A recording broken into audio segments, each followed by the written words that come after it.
Graham Wycliffe woke up the same way he had for 3 years. Alone, silent, safe. He opened his eyes at exactly 6 in the morning, just like always. The bedroom was huge and cold, with tall windows that showed the gray morning sky. Everything in the room was neat and perfect. No mess, no noise, no surprises. That's how Graham liked it. He sat up in his enormous bed and reached for his glasses on the nightstand. But something was wrong. Something that made his heart jump in his chest. There were 3 picture frames sitting on his pillow, right where his head had been sleeping all night. Graham's hand shook as he picked up the first frame. It was a photo of a little boy with dark brown skin and the biggest smile Graham had ever seen. The boy was maybe 5 years old, holding a red balloon at the park. Noah. Graham's throat felt tight. He hadn't looked at pictures of Noah in almost 2 years. Not since Noah stopped calling. Not since Noah stopped coming home. The second photo showed Noah as a teenager, laughing with Elena, Graham's wife. Elena's arm was wrapped around Noah's shoulders. They both looked so happy, so alive. But Elena wasn't alive anymore. She had died 3 years ago, and when she left, she took all the warmth from the house with her. The third photo was the one that hurt most. It showed Graham, Elena, and Noah together at Noah's high school graduation. Elena had written something on the back in her curly handwriting. Graham turned it over with trembling fingers. Family is not found in blood. It is built with love. Choose love, Graham. Always choose love. Graham felt something wet on his cheeks. Tears. He hadn't cried in so long that he'd forgotten what it felt like. Who put these photos here? Who came into his bedroom while he was sleeping? Then he heard it. A sound that didn't belong in his quiet, lonely house. Children laughing. Graham froze. He lived alone except for the house staff, and they knew the rules. Rule number 1, no visitors without permission. Rule number 2, no noise before 8 in the morning. Rule number 3, stay out of Graham's private spaces. Someone had broken all 3 rules. Graham stood up fast, still wearing his pajamas. He grabbed his robe and tied it tight around his waist. His heart was beating hard and fast, like a drum in his chest. He walked to the bedroom door and opened it slowly. The laughter was coming from downstairs, from the dining room.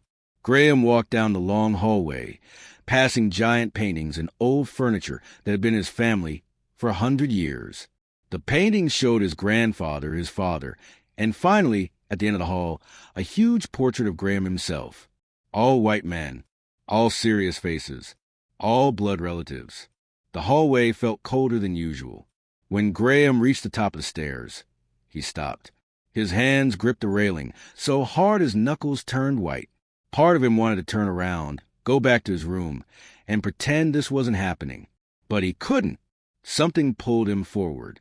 Maybe it was the sound of joy in a house that hadn't heard joy in 3 years. Graham walked down the stairs, one slow step at a time. The dining room door was open just a crack. Graham could see movement inside. Shadows. Small shadows. He pushed the door open. 4 children sat at his enormous dining table. 4 black children, dressed in neat clothes with bibs around their necks. They had plates in front of them with toast and fruit. They were eating carefully, using napkins to wipe their mouths. The oldest looked about 9. The youngest couldn't be more than 3. And standing beside them, pouring orange juice into small cups, was Imani. She was one of the house staff, a woman Graham barely knew. She'd been working here for about a year, always quiet, always invisible. But now she wasn't invisible at all. What is happening here? Graham's voice came out loud and sharp, like a whip. All 4 children stopped eating. They looked up at him with wide eyes. The youngest one, a little girl with puffy hair tied in 2 ponytails, started to cry. Imani put down the orange juice and stepped between Graham and the children. Her face was calm, but her hands were shaking. "Mr. Wycliffe," she said quietly, "I can explain." "Explain." Graham's voice got even louder. "There are children in my dining room. Who are they? Why are they here? Who gave you permission to bring strangers into my home?" The oldest boy, wearing a blue sweater, stood up from his chair. He was skinny and tall for his age, with serious eyes that looked much older than 9. "We're not strangers," the boy said softly. "We're family." Graham felt like someone had punched him in the stomach. "Family? What are you talking about?" The boy pointed at the hallway Graham had just walked through. "That man in the big painting. The one in the hallway. He looks just like our daddy. Same nose, same eyes." Graham's world tilted sideways. "Noah." The boy was talking about Noah. "You're your daddy?" Graham whispered. Imani nodded slowly. "Mr. Wycliffe, these are Noah's children, your grandchildren." The word hung in the air like smoke. Grandchildren. But that was impossible. Graham wasn't anyone's grandfather. Noah wasn't his real son. Noah was adopted. There was no blood connection. No real family tie. Was there? Graham looked at the 4 children staring back at him. The oldest boy with the serious eyes. A girl about 7 with beaded braids. A boy around 5 with a gap in his front teeth. And the littlest one, still crying softly. They were all looking at him like they wanted something. Like they needed something. Like they were hoping he would love them. Graham's chest felt tight. His hands were shaking again. The photos on his pillow. Elena's handwriting. Choose love, Graham. But Graham didn't know how to choose anymore. He'd forgotten how. "I need to sit down," Graham said, his voice barely a whisper. Everything he thought he knew about his life, about his family, about being alone, it was all crashing down around him. And 4 small children sat at his table, waiting to see what he would do next. Graham sat down hard in one of the dining room chairs. His legs felt like water. His mind was spinning like a crazy merry-go-round that wouldn't stop. Grandchildren. These children thought he was their grandfather. "Mr. Wycliffe, please let me explain," Imani said gently. She pulled out the chair next to him and sat down. "The children's school bus didn't come this morning. Something happened with the driver. The school called me, but I was already here working. I couldn't leave them standing outside in the cold. So you brought them into my house?" Graham's voice was sharp. "Without asking me? You were sleeping, sir, and it was freezing outside." Imani looked at the children with soft eyes. "What was I supposed to do? Leave them on the street?" Graham opened his mouth, then closed it. He didn't have a good answer. The little girl with the ponytails had stopped crying. She was watching Graham with big brown eyes that reminded him of someone. But who? "Why didn't you take them to your own home?" Graham asked. Imani looked down at her hands. "Because this is my home, Mr. Wycliffe. I live here, in the staff quarters upstairs. Noah arranged it before you stopped talking to each other." Graham felt another punch to his stomach. "You live here? Since when?" "Since Mrs. Elena died," Imani said quietly. "She asked Noah to make sure someone stayed close to you, someone who would care for the house and care for you. Noah hired me. He thought you'd be less lonely with someone nearby." Graham's throat got tight again. Elena, even after death, she was still trying to take care of him. And Noah, the son Graham had pushed away, had been trying to help him too. "I don't need anyone to take care of me," Graham said, but his voice sounded weak. Even he didn't believe it. The oldest boy spoke up again. "That's what our daddy said you'd say." His voice was calm, like he was much older than 9. He said Grandpa Graham likes to pretend he doesn't need anybody, but everybody needs somebody. "Don't call me that," Graham snapped. "I'm not your grandfather. Noah is adopted. We're not blood family." The moment the words left his mouth, Graham wanted to take them back. He saw Imani's face change. Her eyes got hard and sad at the same time, but it was the boy's face that hurt most. The serious 9-year-old looked at Graham like he'd just broken something precious. "Our daddy said you might say that too," the boy whispered. "He said you think love only counts if people have the same blood. But that's not true. Daddy loves us even though we're adopted too. All 4 of us." Graham's world stopped spinning. It just froze completely. "All 4 of you are adopted?" he asked. Imani nodded. "Yes. Noah and I. We couldn't have babies of our own. So we chose these 4 beautiful children. We chose them on purpose. Just like Mrs. Elena chose Noah on purpose. Just like she chose to love you on purpose every single day." The word Chose echoed in Graham's head. Elena's handwriting on the back of the photo. Choose love, Graham. Always choose love. The 7-year-old girl with the beaded braids spoke for the first time. Her voice was soft and musical. Our daddy says real family isn't about blood. It's about who shows up, who stays, who loves you even when things get hard. Graham felt tears trying to come again, but he pushed them down.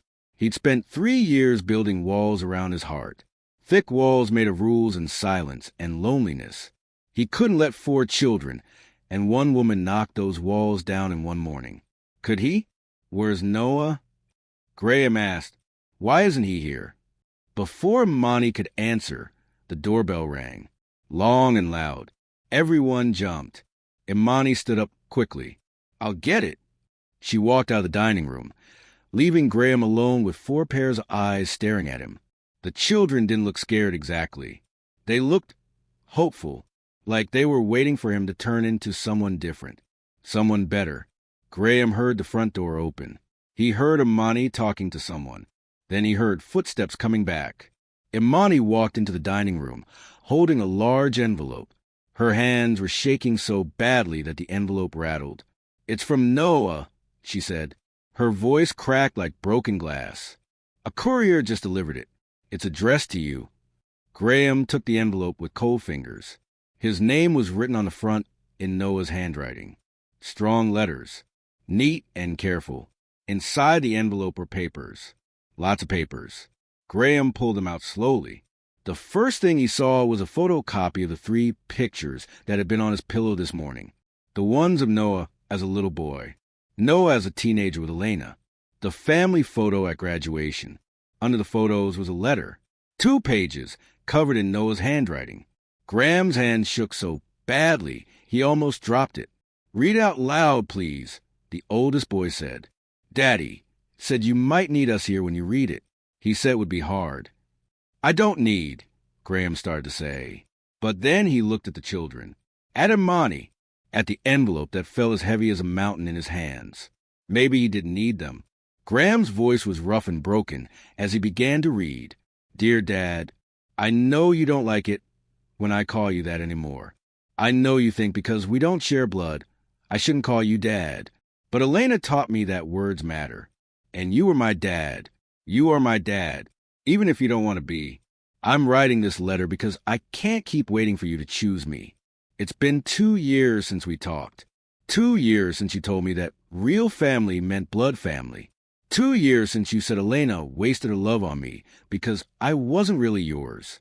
Those words broke something in me, Dad. But they also taught me something important. They taught me that I never want my children to feel unchosen. I never want them to wonder if they're really part of the family. So I chose them, all 4 of them, on purpose, with my whole heart. And I chose Imani. She's my partner. Dad, we're getting married next month. We wanted you to be there, but I don't think you'll come. I don't think you can see us as real family. But here's the thing. Elena saw us as real family. She loved me from the moment she held me when I was 2 days old. She never treated me like I was borrowed or temporary or less than. She chose me every single day. And she made me promise something before she died. She made me promise I'd give you one more chance. Graham stopped reading. His vision was blurry with tears. His chest hurt like someone was squeezing his heart. Imani was crying too. So was the little girl with ponytails. The oldest boy came around the table and stood next to Graham. He put his small hand on Graham's shoulder. "Keep reading, Grandpa," the boy whispered. "The important part is coming." Graham took a shaky breath and kept reading. "So here's your chance, Dad. Imani and the kids are there. In your house. At your table. Just like Elena would have wanted. You can choose them. You can choose to love people who aren't your blood. You can choose to be the grandfather my children need. Or you can send them away. You can keep your walls up. You can stay alone in that big empty house with your rules and your silence and your grief. But if you send them away, you're not just losing them. You're losing me forever. And you're breaking the promise Elena made me make. She said, 'Give your father one more chance to choose love.' So I am. What will you choose, Dad? With love, whether you believe it or not. Noah.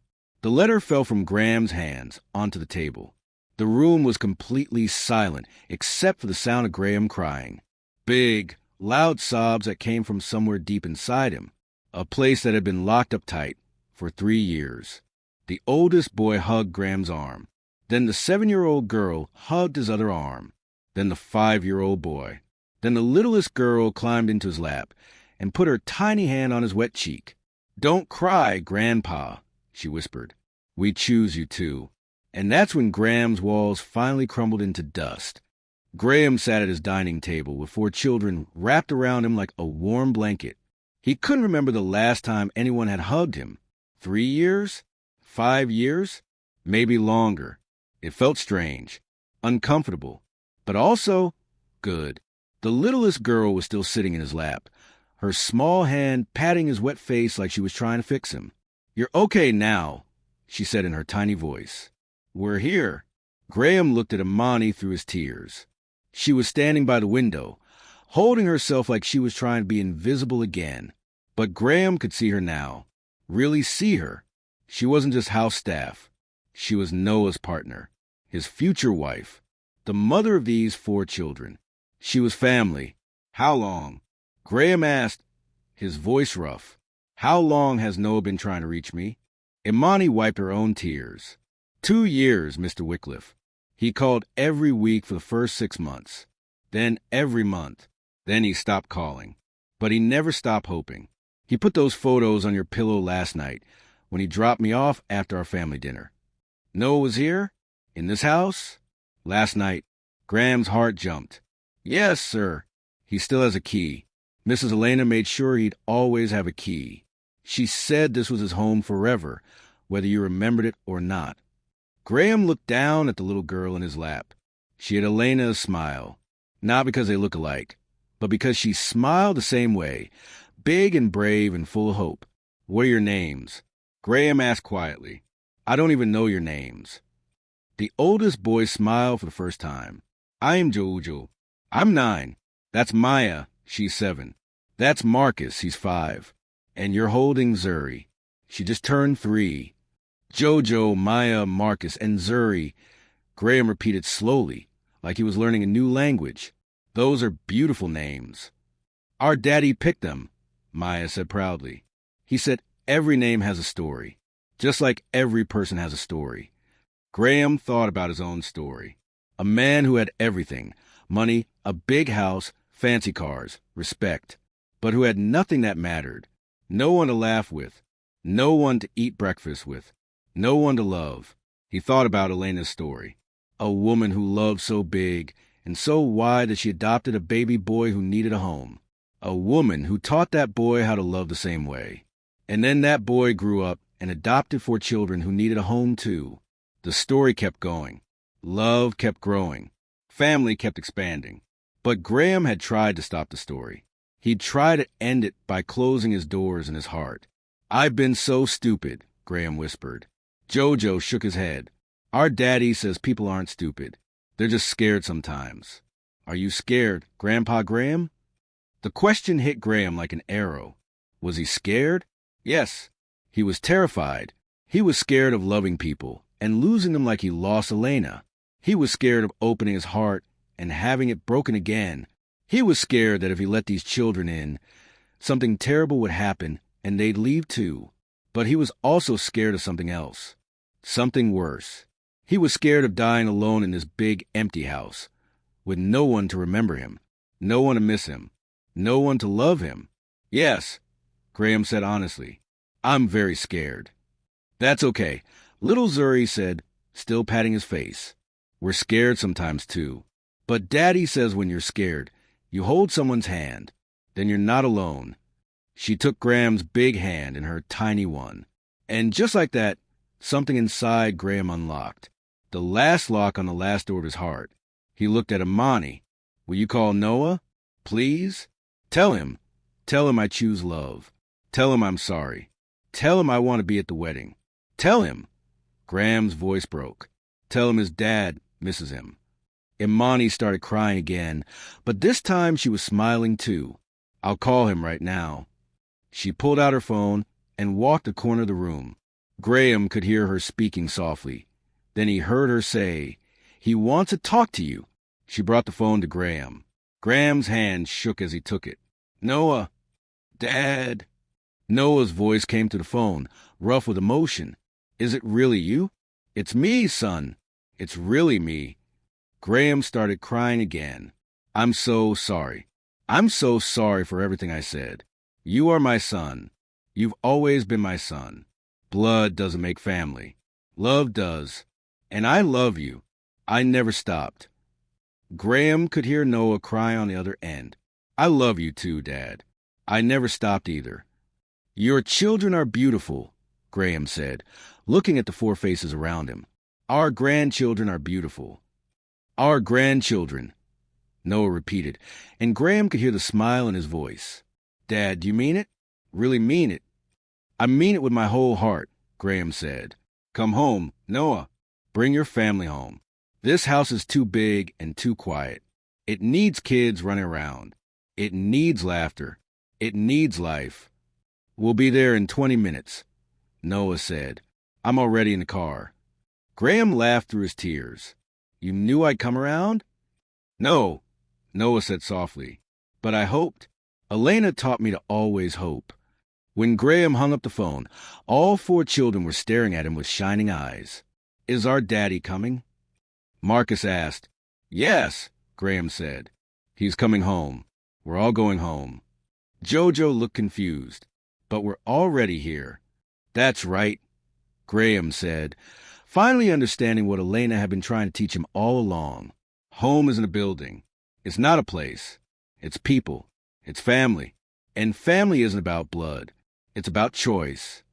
Graham stood up, still holding Zuri. "Now, who's hungry? Let's make a real breakfast. A family breakfast. With pancakes and eggs and bacon, and all the orange juice you can drink. Can we have chocolate chips in the pancakes?" Maya asked shyly. Graham smiled. It felt strange on his face, like he'd forgotten how. But it also felt right. "We can have anything you want. This is your home now. All of you." For the next 20 minutes, Graham's kitchen was full of noise and mess and chaos. Flour got spilled. Eggshells ended up on the floor. Chocolate chips went everywhere except in the pancake batter. It was perfect. When the doorbell rang, all four children screamed and ran to the door. Graham followed them, his heart pounding. Imani opened the door, and there stood Noah, taller than Graham remembered, older, but with the same kind eyes Elena had loved. "Dad," Noah said. "Son," Graham said. They stood looking at each other for a long moment. 3 years of silence. 3 years of hurt. 3 years of walls. Then Noah stepped forward and hugged his father. And Graham hugged him back, tight and strong and real. "I'm sorry," they both said at the same time. Then they laughed, and cried, and held on. The four children jumped around them, shouting and laughing. Imani stood in the doorway, crying happy tears. And somewhere, Graham knew Elena was smiling. That morning, Graham learned what Elena had always known. Love isn't something you find in blood, or DNA, or biology. Love is something you choose, every single day, with your whole heart. And once you choose it, love becomes the realest thing in the world. Graham's dining table, which had been empty for 3 years, was now full of pancakes and laughter and sticky syrup and children's voices and joy. His house, which had been silent for 3 years, was now loud, beautifully, wonderfully loud. His heart, which had been locked for 3 years, was now open, wide open, and it would never close again. Because Graham had finally learned the most important lesson. Family isn't found. It's chosen. And once you choose love, love chooses you back. If this story touched your heart, if it made you think about who you choose to love and who you choose to call family, please like this story and share it with someone who needs to hear this message today. Subscribe to hear more stories about love, family, second chances, and the courage it takes to open your heart even when you're scared. Remember, you don't have to share blood to share love. You just have to choose. Who will you choose today? Thank you for reading.